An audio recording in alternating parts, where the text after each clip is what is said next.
Hello, hello, hello. Welcome back. I hope that you are ready to travel with me again. This time, the trip won't be quite as long. Let me show you where we're going. There we are. This is the map of our world. Remember, you guys came with me to Australia, right here. So we're going to take a short trip, and we're going to pop on over to New Zealand. Now, New Zealand is surrounded by water too, and it is considered an island. Australia is not considered an island, even though it's surrounded by water, because it's too big. Too big to be considered an island. But New Zealand, surrounded by water, is an island. Now, I'm going to show you the flag of New Zealand.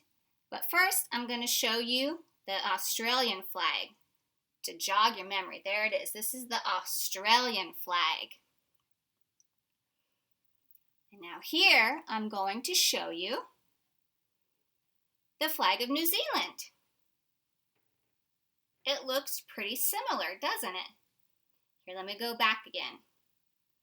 This is Australia, and this is New Zealand. They both have the blue background. They both have the British Union Jack in the corner, but something's missing. Can you guys find what is missing from the New Zealand flag? The New Zealand flag does not have that one star here. Here's the Australian flag. New Zealand's flag does not have that star here. It does, however, have stars over here. They look a little different though. Australia's stars are all white, and there are more. New Zealand's stars are white on the outside and red stars on the inside. But you know what? This has the same meaning. This represents the Southern Cross constellation as well. Just a little bit different. This one only has 1, 2, 3, 4 stars representing. Let me bring you back this way. All right. So this week, you guys are going to be learning about the Maori people. This is the indigenous people of New Zealand. They have been living on New Zealand for a very long time, and they are very important people as well. You will learn about the haka. The haka is a ceremonial dance that the Maori people perform. And you will also learn another dance, the poi dance. In New Zealand, people speak Maori, but most often people speak English. English is the most commonly used language there. And just like I did for Australia, I thought it would be fun to see if you guys can figure out some phrases that they say in New Zealand. Here you go. What do you think I am so tongue-tied today. All right. Whew. Rattle ya digs. Ya dags. Rattle ya dags. That means to hurry up. How about I'm knackered? I'm knackered. That means I am tired. What about that's choice? That means something that's positive, like anything that's good. Like here in America, we say cool. It's kind of the same thing. They say that's choice. What about yeah, nah? Yeah, nah means no thank you. And let me tell you something. They say a greeting that they use that is a Maori greeting that means hello, goodbye, and thank you. And that greeting is ki ora. Ki ora. That's what you use to say hello, goodbye, and thank you when you're in New Zealand. Now, let me show you. In America, when people greet each other, we usually shake hands and say hello, how are you doing? That's our greeting in America. But when you're in New Zealand, you would not shake people's hands. You would put your nose next to another person's nose. Right up there, you would touch noses. And that is called the Hongi greeting. And that means that you are sharing in breath of life with the person that you are greeting. I think that's a really great and sweet way to say hello.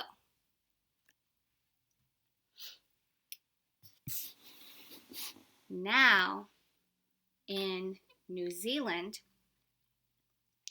they do something where the Maori people, they carve on bone pieces and make necklaces out of them. And we are going to make one today, and it is called the kuru. And that means an unfurling fern, or a fern that is opening up. And the fern, the silver fern, is one of the most special symbols of New Zealand. And so that's what we are going to make right now. Let me show you. Let me get up and take you with me. All right, it's going to be really easy.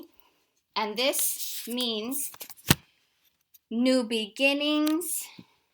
So I thought that would be a nice choice to make for us, because we all are probably hoping for some new beginnings really soon, right? And happiness. So let me open the door to get more light. Hold on.